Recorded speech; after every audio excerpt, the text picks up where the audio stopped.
Donc, on commence. Alors, oui, on peut commencer. Attendez, j'attends juste qu'il y ait. 4 دقائق. Voilà, 4 دقائق, effectivement.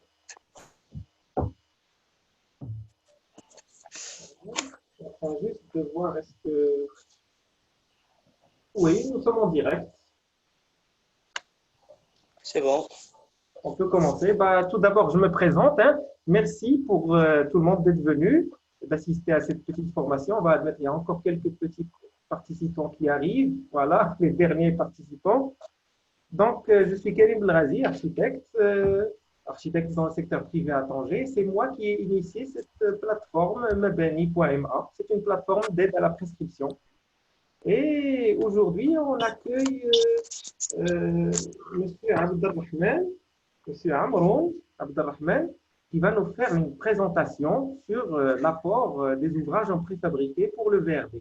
On lui souhaite bonne chance. Yallah. Bon courage, c'est Amroun. Merci, Karim. Je remercie de ma part tout le monde d'avoir participé à cette présentation-là qu'on a fait en collaboration avec la plateforme Beni. Déjà, le sujet qu'on a pu choisir pour aujourd'hui était l'apport du préfabriqué dans les ouvrages du VRT. Commençons tout d'abord par vous expliquer qu'est-ce que ça veut dire. Le, Qu'est-ce que ça veut dire le VRT ou un réseau VRT? Les études qu'on fait pour dimensionner un réseau, que ce soit le réseau sec ou réseau humide, et par la suite les ouvrages qui constituent ce réseau-là. Comme vous pouvez savoir, étant donné que les architectes sont les premiers sur l'élaboration d'un projet, que ce soit un lotissement ou un projet de lot, ils doivent impérativement avoir une étude préalable qui englobe des informations utiles à la réalisation ou à la bonne réalisation de leur projet, notamment le bornage du terrain, les levées topographiques par lesquelles on peut savoir les obstacles sur notre projet ou les reliefs de ce projet aussi, les analyses du sol, les analyses du laboratoire et le point le plus intéressant, c'est le repérage du réseau existant. Ce repérage du réseau existant qui se fait en collaboration avec les services concernés, notamment les bureaux d'études VRT,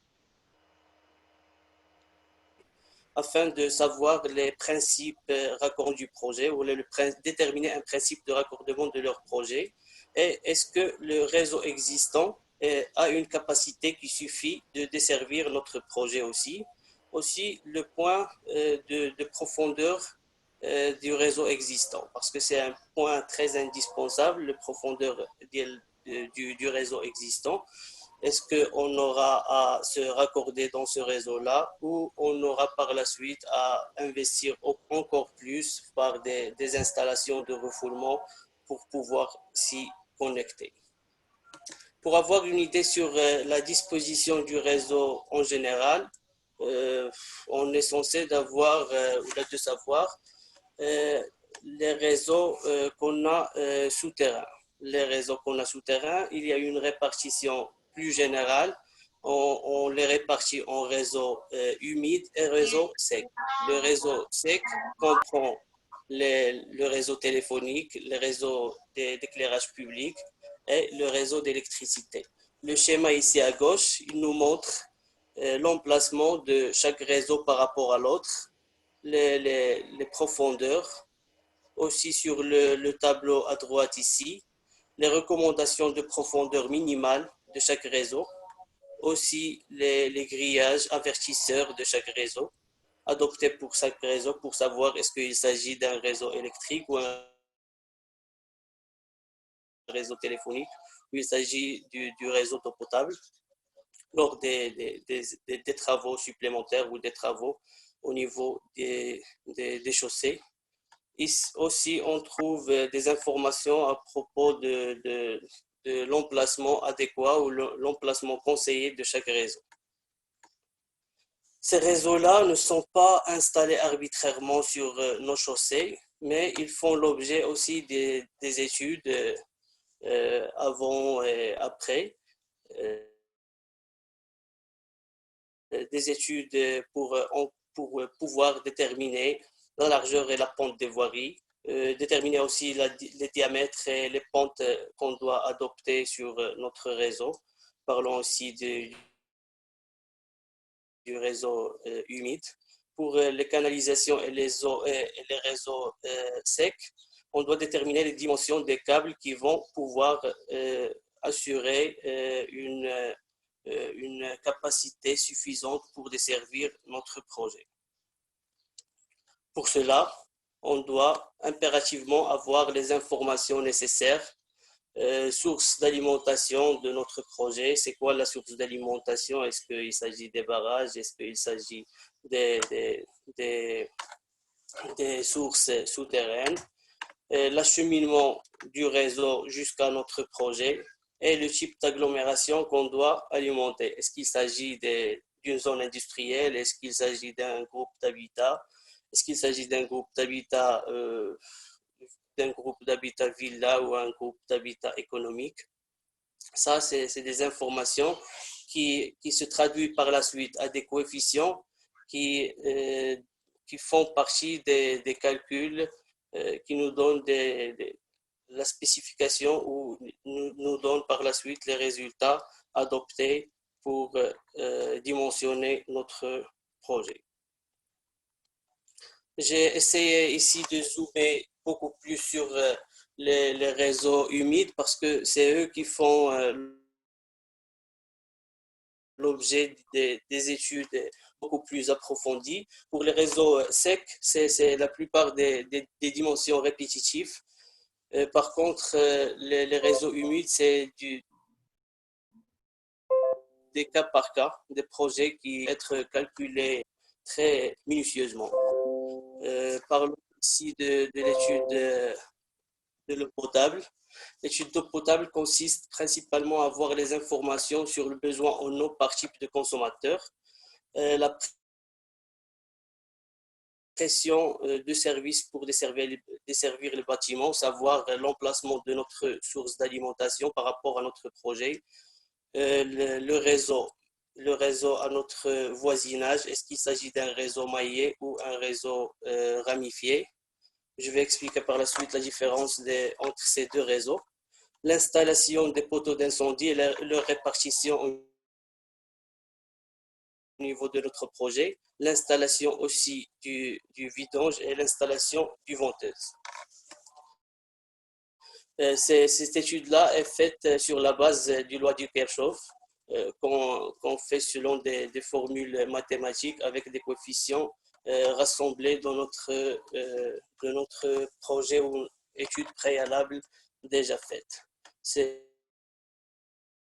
le logiciel ou les deux logiciels qui aident ou qui facilitent l'étude de notre réseau d'eau potable sont généralement EPANET et ArcGIS qui sont les plus répandus dans notre environnement bureau d'études VRD. En revenant au point d'explication de la différence entre les deux réseaux eau potable, il y a le réseau maillé, comme illustré ici à gauche, le réseau ramifié ici à droite. La différence, c'est que le réseau maillé nécessite un investissement beaucoup plus intéressant que celui du ramifié. Et par la suite, lors de l'exploitation, la plupart des réseaux ramifiés, ils sont recommandés, plutôt maillés, ils sont recommandés parce que lors d'une intervention au niveau d'un tronçon, ça n'influence pas la totalité du réseau, mais l'influence est centrée dans la partie où il y a l'intervention. Par contre, ici au ramifié, il y a une alimentation en série. Donc, plus on est proche de la source, plus l'impact sur le réseau est beaucoup plus grand. Pardon. Le deuxième réseau humide, c'est le réseau d'assainissement. Le réseau d'assainissement, on trouve les eaux usées et les eaux pluviales. Ça dépend, est-ce qu'on a un réseau séparatif ou un réseau unitaire. Le réseau unitaire, c'est le réseau où on trouve l'eau pluviale et l'eau usée sont canalisées sur les mêmes canalisations. Par contre, les réseaux séparatifs, on trouve un réseau pour les eaux pluviales et un réseau pour les eaux usées. Pour le dimensionnement des eaux usées, généralement, elle est surdimensionnée parce qu'il se dimensionne pour les heures de pointe qu'on n'atteint jamais. Par contre, pour les eaux pluviales, on a à intégrer plusieurs éléments et plusieurs éléments qui entrent dans le calcul de diamètre des conduites des eaux pluviales. On répartitionne notre projet à des bassins versants, comme illustré ici à droite. On intègre pour chaque bassin versant les éléments ci-dessous, des éléments ou des données naturelles, des données de caractéristiques d'agglomération et des données, des contraintes d'assainissement liées au voisinage ou au réseau à laquelle on va se connecter. Pour les données naturelles, on trouve la pluviométrie. La pluviométrie est un facteur très influençant dans les calculs ou la détermination des diamètres de conduite ou le diamètre de notre réseau. La pluviométrie ici à Casa, ce n'est pas celle à Tanger, ce n'est pas la pluviométrie. Ça dépend de la ville et ça dépend du pays aussi. La topographie de notre bassin, ça influence beaucoup le débit, qui influence par la suite notre formulation pour les calculs de notre réseau. Généralement, actuellement, il n'y a pas un calcul manuel pour cette partie-là du réseau pluvial, mais le calcul se fait généralement par des logiciels Covadis et notamment Geomonsura, les plus répandus sur le marché et qui donnent des résultats et des constatations beaucoup plus qu'attendues. Ils nous donnent même les débits qui seront dans les heures de pointe. Ils nous donnent par la suite des détails sur les déblais et les remblais sur notre projet, des détails de combien on va avoir de déblais supplémentaires pour s'en débarrasser. Est-ce qu'on aura des déblais secondaires à rapporter vers le projet? Des informations très, très utiles sont générées par la suite une fois on intègre les données de l'étude préalable. Et on fait le tracé de notre bassin et le tracé de notre réseau. Une fois les études sont faites, là, on commence à réaliser les travaux. J'ai essayé de ne pas creuser beaucoup sur cette partie, mais je vous présente quand même l'enchaînement des travaux sur un lotissement. On commence tout d'abord par la démolition et le fait de libérer l'espace de notre projet. Par la suite, les terrassements des fuites et des fonds de fuite. Le premier réseau à mettre en place, c'est le réseau d'assainissement, qui est le plus bas, comme illustré dans notre première photo qui illustre la coupe d'une voirie. Aussi, il est suivi par le réseau par la voirie et les trottoirs. Ensuite, le réseau d'alimentation des eaux potables, le réseau télécom, le réseau d'éclairage public, les espaces verts, les réseaux d'arrosage, l'immobilier urbain et la signalisation. Lors des travaux d'exécution, commençons tout d'abord par le réseau téléphonique.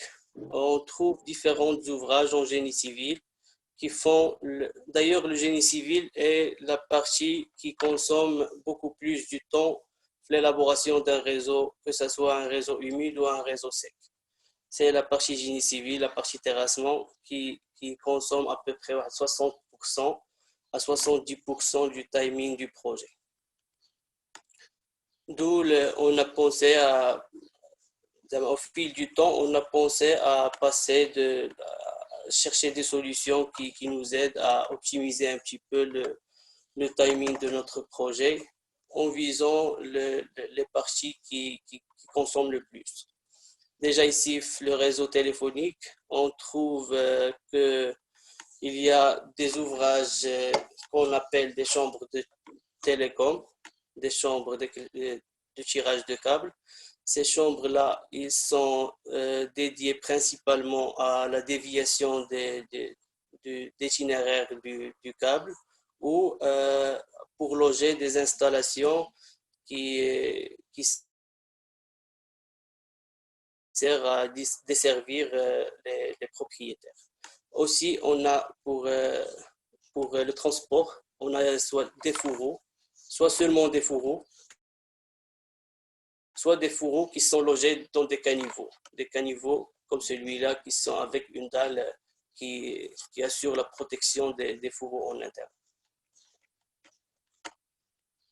Pour les chambres, je vais vous rajouter un détail, ils correspondent exactement aux prescriptions des donneurs d'ordre, notamment les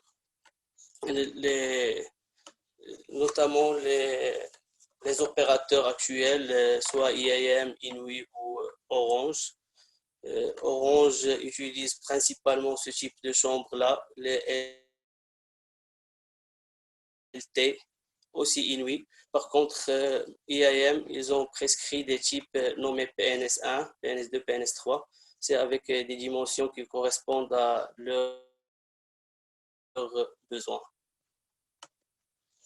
Pour le réseau électrique et éclairage public, on trouve l'infrastructure, son infrastructure des chambres télécom.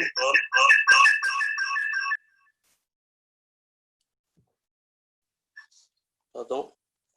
On trouve des chambres de tirage de dimensions différentes, en passant du 400 par 400 jusqu'à 800 par 800.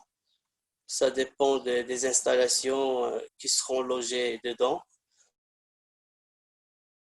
Pour le transport aussi, c'est des fourreaux et des caniveaux de différentes dimensions qui logent les fourreaux avec les câbles.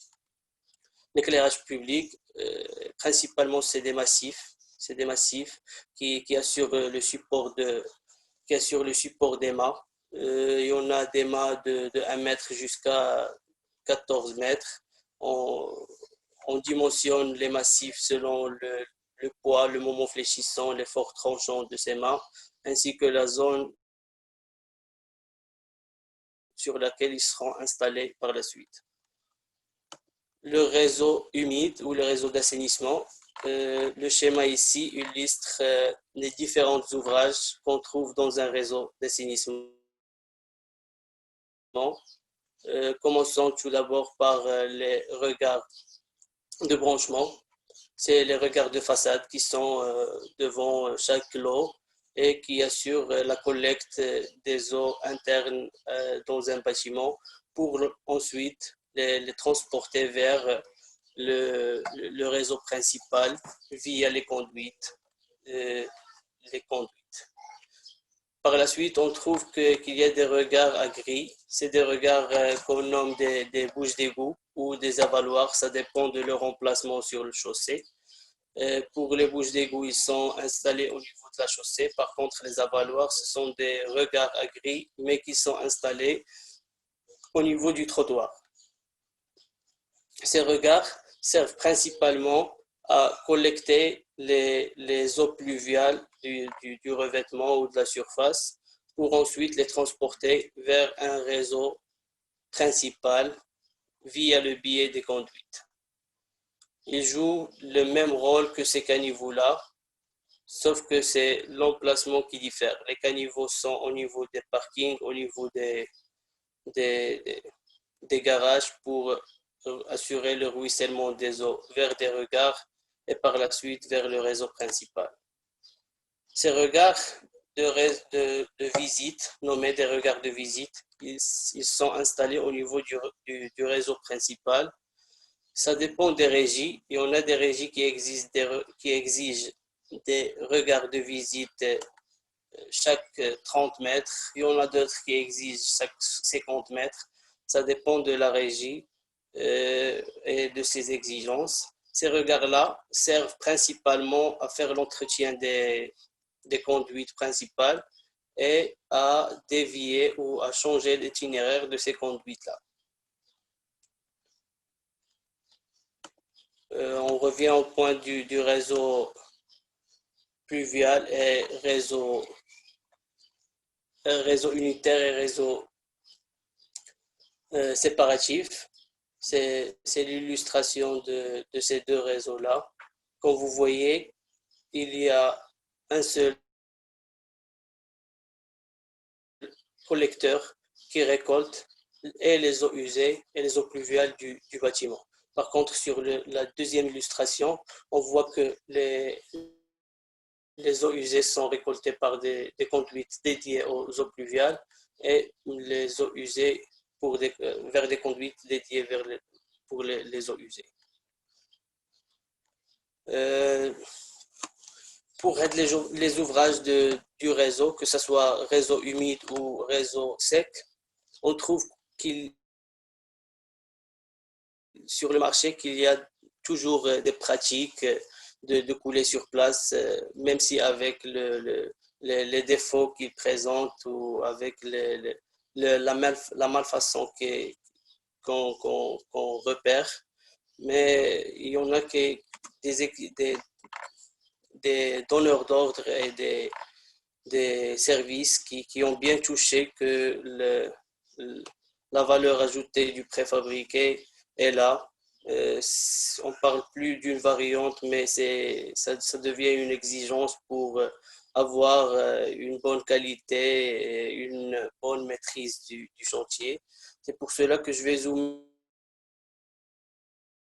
un petit peu sur le préfabriqué et ses avantages. On peut dire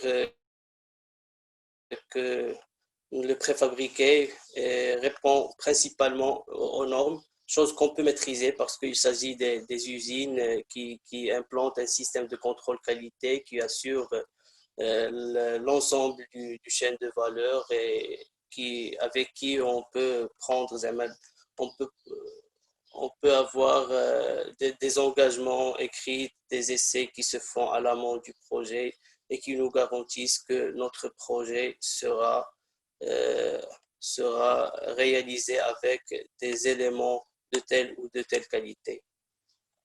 La maîtrise du délai et du coût de réalisation, excellent rapport qualité-prix, la personnalisation et le sur-mesure, parce que le préfa ne s'arrête pas devant des produits standards, mais c'est des produits qu'on développe chaque jour, des produits sur mesure qui répondent aux demandes de prescripteurs et de donneurs d'ordre. Il y a aussi des avantages beaucoup plus relatifs aux donneurs d'ordre. Auparavant, avec le coulé sur place, il y avait un contrôle très pointu, une présence obligatoire sur le chantier pour voir est-ce que telle ou telle entreprise a bien respecté le ferraillage, telle ou telle entreprise a bien respecté les épaisseurs de coulée. Par contre, le préfa, c'est une vérification à l'amont des visites qui se font à l'usine pour vérifier la qualité et la qualité des produits et des engagements qui se font par la suite afin de réaliser un projet dans les bonnes conditions et avec les bonnes normes.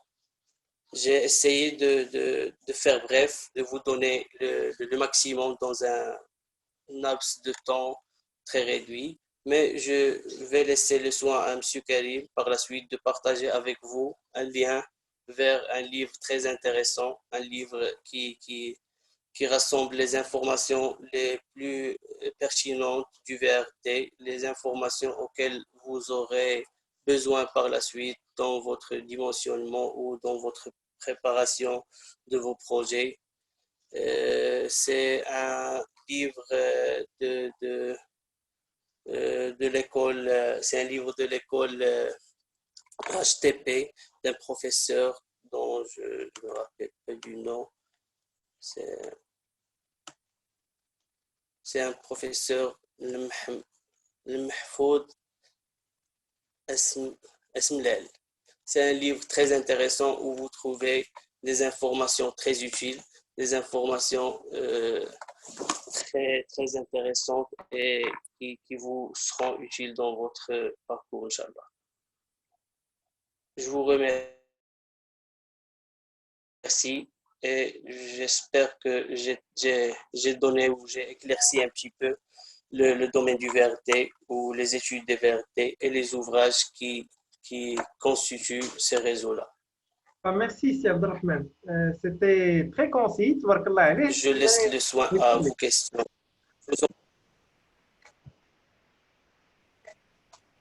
Donc, Merci à vous, M. Karim. Si Abdelrahman, je te remercie beaucoup. C'était concis et rapide aussi, mais très bon, ça nous met dans le bain. J'ai coupé ta vidéo, je suis désolé parce que bon, il y a toujours des petits problèmes de connexion, mais pour profiter donc et t'entendre au maximum, donc j'ai coupé ta vidéo, je vais essayer de la réactiver. Et aussi, donc, pour tous les participants, vous avez la possibilité d'activer votre micro et de poser vos questions à Si Abdelrahman. Je pense que je vais commencer moi-même. Bon, vous avez parlé des normes marocaines pour ces ouvrages-là. C'est déjà, donc on voit que c'est assez normalisé pour ces ouvrages, ces réseaux, ces regards. Est-ce que les régies vont accepter plus facilement donc notre installation VRD si elle est réalisée avec ces ouvrages préfabriqués qui répondent aux normes, bien sûr, plutôt que ceux qui sont coulés sur place? Est-ce qu'il y a donc une acceptation plus rapide? Ça, c'est ma question. Et est-ce que vous avez aussi un service études de chez Mafoder qui peut aider dans les phases d'études hein, pour dimensionner ou alors pour choisir juste les produits les mieux adaptés? Tout d'abord, question du régie, ça dépend des régies. Il y en a des régies qui sont un petit peu rétrécissants à l'idée. Ça a été auparavant. Mais actuellement, je peux vous dire que 70% des régies sur le Maroc ont travaillé avec du préfabriqué et ils ont eu un très bon retour d'expérience en installant ces ouvrages dans leurs projets. Notamment, parlant de la régie de Casablanca-Lidec, je peux vous dire que 95% des regards ou des ouvrages qui sont installés dans la région, dans le périphérique de l'IDEC, sont des ouvrages en préfabriqué. Pour les autres régies, il y a toujours, il n'y a pas d'exigence, il y a toujours un choix de l'entreprise d'exécution. Cette entreprise-là qui détermine est-ce qu'il travaille avec du préfabriqué ou avec du coulé sur place. Mais je vous assure que ça va venir parce qu'en comparant les deux qualités, en comparant les deux rendus, ça n'a rien à voir. Je peux par la suite vous montrer des photos qui illustrent des projets qui ont réalisé en coulé sur place avec tous les malfaçons qu'ils présentent et des projets qui sont réalisés en préfabriqué. L'autre point, vous avez dit, si Karim, c'était Est-ce que vous avez un service études qui aide pour le choix des ouvrages? Oui, ouais. On a un service études et un service après-vente. Service études, c'est lui qui fait l'étude du projet au préalable. Il s'occupe de tout. Vous nous donnez que les plans, les profils en long, les tracés en plan. Et nous, on essaie de décortiquer ce projet et de préparer le sur-mesure qui sera adapté à votre projet. Et par la suite, on assure un accompagnement de l'amont jusqu'à l'aval, jusqu'à la réalisation finale et la réception du projet, par un service après-vente qui répond présent à tous les entreprises avec un saut régulier à leur projet. Merci. Nous avons aussi Nordine Zouzi qui veut intervenir. Euh, Vous avez la parole. Bonjour Selrazi, bonjour tout le monde. Tout d'abord, je Bonjour. tiens à te remercier pour cette opportunité que tu nous as un peu présentée, pour qu'on puisse présenter un peu déjà le métier du VRD et aussi ce que peut apporter le métier de préfabrication dans ce métier-là, qui reste à mon sens jusqu'à maintenant très peu connu par les donneurs d'ordre, notamment les architectes. J'imagine que vous êtes plutôt sur la partie élévation et souvent les réseaux souterrains sont sous-estimés. En fait, pour répondre juste à ta question, aujourd'hui, la préfabrication en Europe, du moment que nous, on s'inspire beaucoup de ce qui se fait ailleurs. En Europe, aujourd'hui, le coulé sur place, il est interdit. Tous les chantiers en Europe aujourd'hui, tous les ouvrages en béton, ils sont préfabriqués, que ce soit pour le télécom, les réseaux secs, les assainissements, les dallos, en tout cas, tout est préfabriqué. Comme pour tout ce qui est élévation, vous avez aujourd'hui des planchers préfabriqués en précontrainte, des prédales, des charpentes en béton. En tout cas, aujourd'hui, d'une part, à cause du prix élevé de la main-d'œuvre, et d'autre part, les chantiers sont tellement dispersés, on ne peut pas s'amuser à avoir des ouvriers qui travaillent dans un chantier à je ne sais pas combien l'heure en euros, mais en tout cas, ça coûte beaucoup plus cher en main-d'œuvre. Et du coup, en Europe aujourd'hui, le coût sur place, il est interdit. Au Maroc, alhamdoulilah, on voit que les choses changent. En tout cas, les régies aujourd'hui, ils se trouvent dans une obligation de basculer vers le préfa. Je dis une obligation parce que les chantiers s'accélèrent. Aujourd'hui, on n'est plus dans une cadence de chantier très lente. On lance un lotissement de 80 hectares. On peut prendre notre temps, le faire en 5-6 ans. Aujourd'hui, un lotissement de 80 hectares, moi je prends un exemple de Khanetra par exemple, un délai de 2 mois avec un maître d'ouvrage de l'Omran. Et si vous ne le faites pas en préfa, c'est impossible, c'est quasi impossible. D'une part, à cause des sols qui sont très difficiles, les conditions climatiques. Aujourd'hui, on voit un peu avec la pandémie, le Covid, les chantiers qui travaillent en préfa, ils n'ont pas arrêté leurs travaux parce qu'ils n'ont pas besoin de beaucoup d'ouvriers. Ils arrivent à respecter la distanciation sociale. Et ça, c'est des avantages, en fait, que les régies connaissaient ces avantages-là. Le problème, c'est que les entreprises ne sont pas formées pour utiliser ces solutions. Notre rôle aujourd'hui, d'ailleurs, la question de la Razi, elle est très intéressante parce que notre rôle, ce n'est pas seulement de venir fournir une solution, mais accompagner les utilisateurs de bout en bout. Ça veut dire, au niveau de l'étude, on fait ce qu'on appelle un calpinage. Ça veut dire, on prend le réseau tel qu'il est défini au niveau des cahiers de charges par le bureau d'études et on fait une traduction en ouvrage préfabriqué. Donc, ça, c'est fait au niveau de Mafoder. Ensuite, il y a la partie livraison, la partie logistique. Il faut suivre un peu l'ordre des collecteurs, l'ordre des regards, ainsi de suite. Et la dernière phase, c'est la prévente.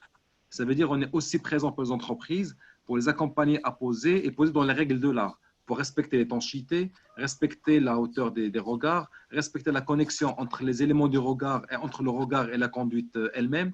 Donc tout ça, on le fait d'une part parce qu'il faut défendre le produit, il faut que l'entreprise le pose correctement, et d'autre part parce que je pense que notre rôle aussi, c'est accompagner les gens pour qu'on puisse développer cette solution-là. Moi, je m'inspire un peu de ce qu'on avait fait dans la précontrainte. Au début, les gens ont été très réticents pour poser des poutrelles précontraintes parce que le poids était très élevé. Mais parce que aussi, les entreprises n'étaient pas outillées pour manutenir des poutrelles de 9 mètres et qui pleines en même temps. Donc, ce qu'on a fait, c'est qu'on a accompagné les gens. On a même à un moment donné des services de manutention avec des camions grues pour qu'on puisse à la fois livrer le plancher et le poser. Donc, c'est pour vous dire un peu quelles sont les étapes à suivre pour qu'on puisse quelque part vulgariser un produit. Ce que je peux vous dire aujourd'hui, en tout cas, les régies, ils sont en train d'imposer au fur et à mesure le préfa sur leur chantier parce qu'ils n'ont pas les moyens humains pour faire les contrôles sur chaque regard. Est-ce qu'ils ont respecté le ferraillage? Est-ce qu'on a respecté le dosage en ciment, le compactage, la vibration, ainsi de suite? Donc, les gens s'orientent automatiquement vers la préfa, vu, comme a dit Abdelrahman, les avantages que ça offre aujourd'hui. Voilà, je vous laisse juste intervenir par rapport à ce point, mais je laisse plutôt le temps aux autres auditeurs pour leurs questions. Merci Sinordine pour ces précisions. Bah, la balle est dans le camp des architectes hein, et des invités. Marhaba bikoum. Vous pouvez poser vos questions aux responsables de Mafoder. Oui, monsieur Amron, je peux poser une question? Zraqal. Ahlan. Oui, Oui, allez. marhaba, marhaba. Oui, c'était pour savoir s'il existait des ouvrages en matériaux légers genre PVC et qu'en est-il des ouvrages de relevage et de refoulement, etc. Est-ce que ça existe aussi ici en préfabriqué ou pas? Pour les ouvrages plus légers, pour la partie réseau sec, on a pu intégrer à notre gamme de produits des chambres télécom en C. C'est un composite très léger, mais avec une résistance beaucoup plus grande qui peut même dépasser celle du béton. Il y a une vision qui consiste à intégrer le matériau, même les autres réseaux, à savoir l'assainissement et l'éclairage public et téléphonie avec d'autres gammes de produits. Pour Quelle les est la refoulements, prévision de temps, s'il vous plaît? C'est-à-dire dans combien de temps? ça veut dire on n'a pas un deadline bien figé, mais D'accord, ça dépend du retour du marché. d'accord. Vous avez- Parce que vous le- pensez que si- ce sera plus si- cher? non, si la prescription est là, si les donneurs d'ordre ont tendance à nous prescrire le produit, on est là pour répondre présent. D'ailleurs, c'était le cas pour les chambres télécom. On a vu qu'ils sont de plus en plus prescrits sur les CPS, sur les marchés, d'où on a vu l'utilité de les intégrer dans nos produits. Et c'est là où on a eu l'idée de pourquoi pas intégrer ce matériau dans les différents ouvrages qu'on présente pour le VRT. Mais une Vous ne date, pensez pas que monsieur c'est plutôt à vous de proposer ça sur le marché plutôt ça, que d'attendre? j'en ai pas aujourd'hui, mais ça dépend Ah, de. d'accord. C'est Zraq, si vous permettez, pour compléter un peu la réponse d'Abdelrahman, par rapport à votre question, oui, sur le prix, ça va être beaucoup plus cher que le béton. D'accord. D'une part, parce que c'est un produit qu'on ne fabrique pas localement. Je donne un exemple très, très concret. Si vous prenez les trappes en fonte, les ouvrages de couronnement des regards, c'est les tampons D400, C250, ainsi de suite. Aujourd'hui, Mafoder, on a, d'ailleurs, vous êtes au nord, je pense que vous êtes à Tanger, donc vous auriez sûrement vu ça. On a proposé, au niveau de le dernier appel d'ordre de fourniture d'ouvrages de couronnement, des tampons en composite. Ces tampons en composite, d'une part, ils sont plus chers que la fonte de 50%, et d'autre part, ils ne sont pas produits localement. Donc, effectivement, ça va Mais être plus cher. excusez-moi, ils sont chers parce qu'il y a des problèmes de taxes et d'importation ou c'est à la fabrication? Non, c'est parce que c'est importé et ce ne sont pas des productions locales, tout simplement. Donc c'est l'importation qui les rend chers. Comment? C'est l'importation qui les rend chers alors. Exactement. C'est l'importation, en fait, même le prix à la source, si vous partez en Europe par exemple, le prix à la source, il est plus cher que la fonte. D'accord. Parce que c'est une industrie qui n'est pas très bien développée, donc il n'y a pas encore l'économie d'échelle qui permet quelque part de donner des prix plus compétitifs sur la base d'un volume plus élevé. Maintenant, par rapport au regard en PVC, moi j'ai vu ça dans un salon, même ici au Maroc. Maintenant, le problème au Maroc, c'est le Zraq, je pense que vous le savez aussi. En fait, en Europe, quand vous avez un réseau, par exemple, en B125, on sait très bien que ça va être respecté à 100%. Ça veut dire, quand on parle B125, ça veut dire 12 tonnes et demie comme charge appliquée sur cet ouvrage. Le problème au Maroc, vous allez mettre un ouvrage en B125 au niveau d'une ruelle, mais demain, vous n'êtes pas sûr qu'il n'y aura pas de camion qui va passer dessus. Donc, un regard en PVC, il ne pourra jamais résister aux charges que peut supporter un regard en béton ou bien en béton armé. Et du coup, les régies sont un peu réticents pour adopter ce genre de solution aujourd'hui. D'accord. Et pour les ouvrages de relevage et de refoulement, vous en faites? Non, Vous en faites pas, d'accord. malheureusement, non, parce que ça nécessite une grande capacité pour répondre à la pression qu'on trouve les D'accord, ouvrages de refoulement. d'accord. Merci en tous les cas, merci. C'est à vous. Je vous en prie, c'est ça. Merci à vous. Alors, y a-t-il d'autres questions?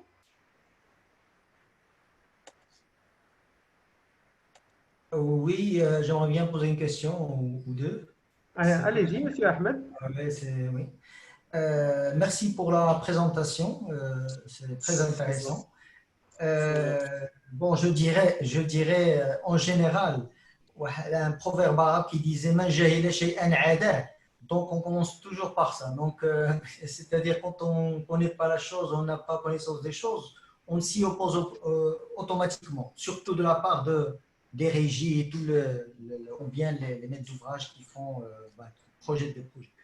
Bien. Alors moi, ma question, je voudrais savoir, est-ce que ça existe dans vos, disons, articles là préfabriqués, des ouvrages pour le bâtiment, à savoir qu'on pourrait intégrer dans les réseaux d'assainissement du bâtiment, comme les regards préfabriqués, comme les caniveaux pour canaliser, acheminer les différents réseaux vers les gaines directement sur le bâtiment, au lieu de les couler sur place.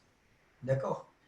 Et deuxièmement, la question, c'est de savoir un peu, par exemple, quand on utilise ces ouvrages préfabriqués, au niveau coût, en pourcentage plus ou moins par rapport à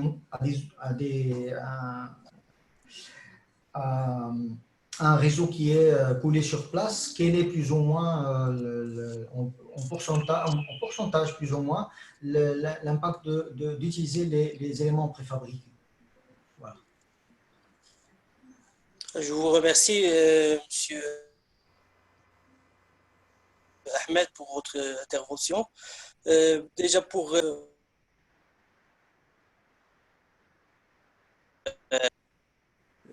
dimensions différentes, 40 sur 40, 50 sur 40 sur 50 jusqu'à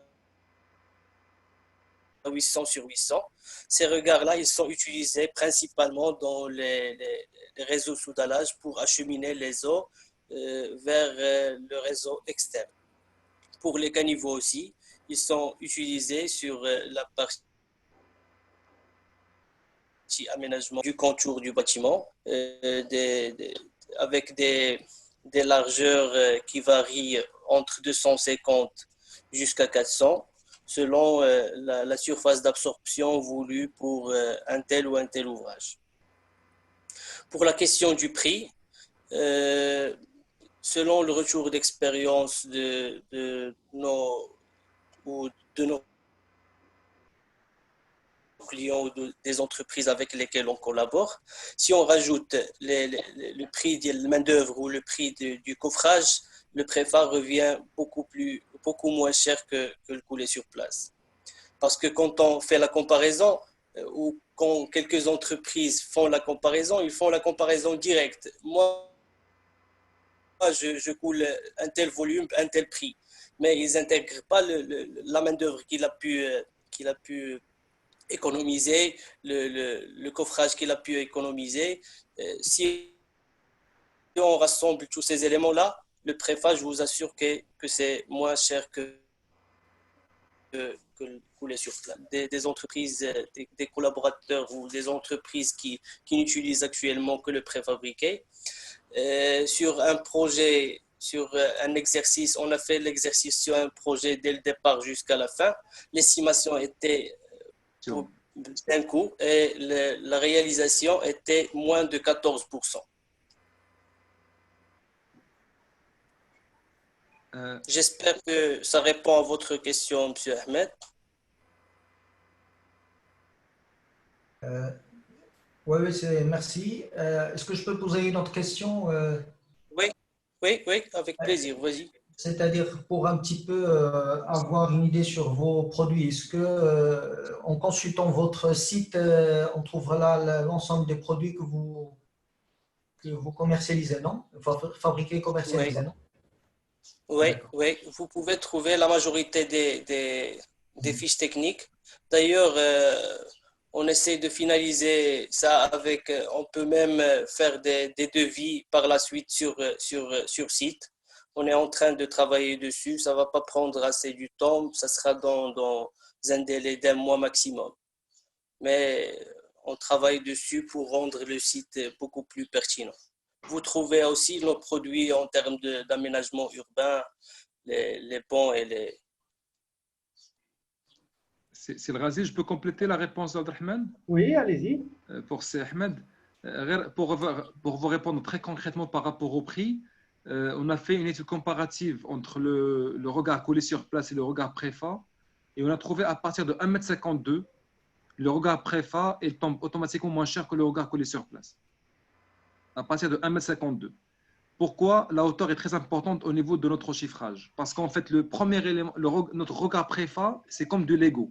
Donc, vous prenez des éléments et vous les montez un sur l'autre de manière à atteindre la hauteur que vous désirez. Le premier élément de ce regard-là, il y a un radier. C'est un élément qui est fermé en bas parce que c'est l'élément qui va récupérer ou bien recevoir les eaux. Donc ça veut dire que cet élément-là, c'est le plus cher dans le regard. Donc, plus la hauteur est grande, cet élément-là est facilement on peut l'amortir facilement sur la hauteur globale du regard. Donc, ça veut dire plus on monte en hauteur, plus le regard préfa, il devient plus intéressant et plus compétitif par rapport au regard collé sur place. Le deuxième argument que j'ai, c'est nos clients eux-mêmes. Aujourd'hui, toutes les sociétés structurées au niveau du marché, ils ont utilisé ou bien ils utilisent le regard préfa. Je parle de GTR, Bemaro, Mojazine, Biwi. Ils sont tous sur le préfa parce que, heureusement, ils font le bon calcul. Comme a dit Abdelrahman, malheureusement, les petites entreprises aujourd'hui, quand ils calculent, ils ne vous calculent que le brut, ils ne calculent que le béton. Ils vous disent, c'est un regard, il va prendre combien de béton, combien de mètres cubes, le béton, il est à 800 dirhams le mètre cube, donc voilà.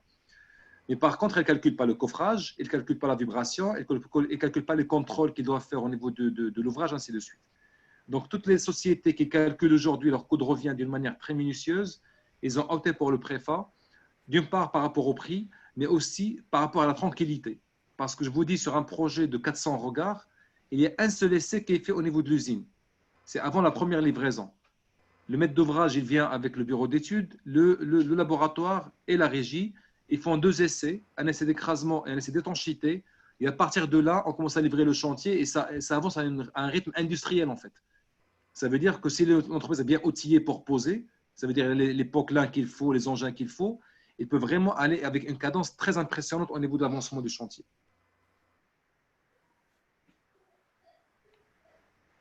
Merci, Sinordine. Y a-t-il d'autres questions?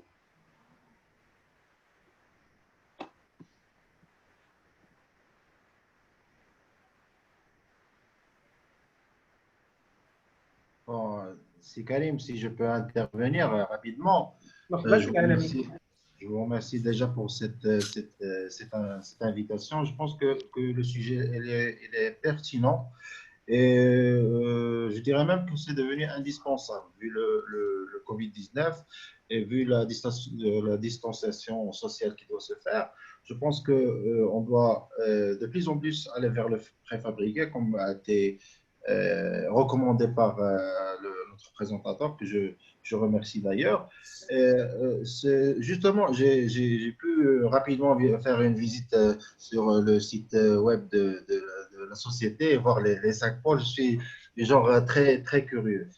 J'admire le travail qui a été fait et j'ai peut-être deux remarques ou deux points sur lesquels je voudrais intervenir. Alors, sur la première question que je peux poser aux représentants de la société, est-ce qu'ils ont des conseillers, comment dirais-je, artistiques? C'est-à-dire que j'ai vu surtout concernant le design urbain, c'est des éléments qui sont très intéressants, mais je pense tout de même que c'est peu varié. Est-ce que pour avoir les commandes, est-ce qu'il y a seulement ces modèles ou les modèles sont fabriqués selon le désir du client, surtout qu'il y a des contextes particuliers et des des spécificités qu'il doit avoir le mobilier urbain. La première question pour les représentants de la société. La deuxième question, ou le souci, Anaïs, c'est que est-ce que, est-ce que le fait de travailler avec du préfabriqué, avec des modules, est-ce que ça ne va pas limiter un petit peu, on ne va pas par la suite tomber dans un paysage monotone? C'est-à-dire un paysage dans le préfabriqué, c'est-à-dire on a des modules sur lesquels on travaille, mais par la suite, est-ce que ça peut devenir comme voilà, des modules et donc ça va limiter un petit peu la créativité, je parle en tant qu'architecte, la créativité ou la possibilité d'avancer par la suite. Voilà, je vous remercie. Mais Abdelrahman, tu permets que je réponde? Bonjour, c'est Alami. Merci beaucoup pour votre question. En fait, moi, je m'attendais, en tout cas, je m'attendais à ce qu'à un moment donné, vous posiez la question sur le mobilier urbain. Je sais, encore une fois, les architectes sont plutôt sur l'élévation et non, ils ne sont pas sur les fondations. En fait, pour répondre très concrètement à votre question, aujourd'hui, en Foder, on n'est pas sur le catalogue. Ça veut dire que si demain, vous avez une idée d'un mobilier urbain, je parle de forme, de finition, de coloration, on est prêt à vous accompagner pour sortir ce projet tel que vous l'imaginez, tel que vous le voyez. Ce qu'on met sur le site internet, c'est les produits qu'on a déjà faits et qu'on a déjà vendus. D'accord? Mais si demain, comme j'ai dit, aujourd'hui, on travaille par exemple sur le BFUB, le béton à très haute performance. On travaille sur le GRC, le béton à fibre de verre. On travaille sur le béton architectonique. On travaille sur le bois et le métal. Si vous voyez sur le site internet, vous allez trouver un peu le tram de Casa. On a travaillé sur la ligne 2. C'est nous qui avons équipé les stations voyageurs. Donc, on a, alhamdoulilah, une certaine maîtrise du matériau, du métal, de la fente, du bois, du béton, qui nous permet un peu de jouer avec ces différents matériaux et de proposer, ou bien de vous suivre par rapport à votre projet. Donc, encore une fois, c'est Alami, c'est très ouvert en termes de possibilités. Nos moules, on les fait nous-mêmes. Ça veut dire, on n'est pas aujourd'hui, on n'a pas un stock de moules et on dit tout ce qu'on fait, c'est ce qu'on a en stock. Non, on fait nos moules nous-mêmes, qu'ils soient en bois, en polystère, en silicone. Donc, nos moules, on les fait nous-mêmes. Et si vous imaginez un projet personnalisé à vous, nous, on peut vous suivre par rapport à ça. Il n'y a aucune limitation. Encore une fois, pour résumer, il n'y a aucune limitation, que ce soit par rapport à la forme, la couleur ou la finition. Par contre, notre rôle, c'est vous conseiller. Je vous donne un exemple très simple. Si vous venez à la corniche de Casablanca, vous allez trouver des bancs blancs qui sont posés tout au long de la corniche, du Morocco Mall jusqu'à l'Anq. Ces bancs-là, c'est la production Mafoder. Quand on m'a consulté pour ces bancs, c'était Casa Aménagement avec un architecte marocain, Harraqi. Moi, j'ai dit le blanc, non. C'est une mauvaise idée parce que ça va vite se salir. D'accord? Parce que c'est pas posé sur un béton ou bien sur un dallage, c'est posé comme de la terre. Donc, du coup, avec la pluie, avec les gens qui montent de la plage pour se laver les pieds et tout, donc ça salit rapidement. Donc, mon rôle en tant qu'industriel, c'est donner le conseil à mon client en disant il faut plutôt aller sur une couleur plus sombre, aller vers le gris, vers le marron, vers le jaunâtre. Ça va plus résister, ça va plus s'adapter que le blanc. Mais maintenant, si le client veut le blanc, moi, je peux faire le blanc. Je sais très bien faire le blanc avec de la gravette blanche, du ciment blanc, ainsi de suite. Mais après, bon, c'est pour vous donner un exemple. Donc, on peut faire ce que vous voulez. On est capable de produire la forme et la couleur et la finition que vous voulez. Mon rôle, c'est vous conseiller, mais aussi vous suivre par rapport à votre ambition et votre projet. Si je dis ça, c'est pas pour remettre en question votre travail que je trouve extraordinaire. J'ai fait le tour du site avec vos 5 pôles, avec quelques exemples des différents services ou produits que vous. Je trouve que c'est très bien. Pour ce qui est infrastructure, c'est vrai que on va pas faire du design pour les canalisations. Soyons réalistes quand même. Mais c'était juste pour compléter un petit peu. D'ailleurs, je vous encourage. J'ai vu sur le site web et vos clients qui sont de grandes envergures. On parle de l'ONE, on parle d'autres clients très, très de grande notoriété, surtout dans le secteur public. Il y a aussi Casa Tramway et Casa Transport. Moi, je vous encourage et je vous admire. C'était juste une remarque pour compléter un petit peu le débat. Voilà. Merci beaucoup, c'est Alami. Merci beaucoup. Le plaisir est pour moi. Alors, je ne sais pas s'il y a d'autres questions. Bon, on va laisser une dernière petite question.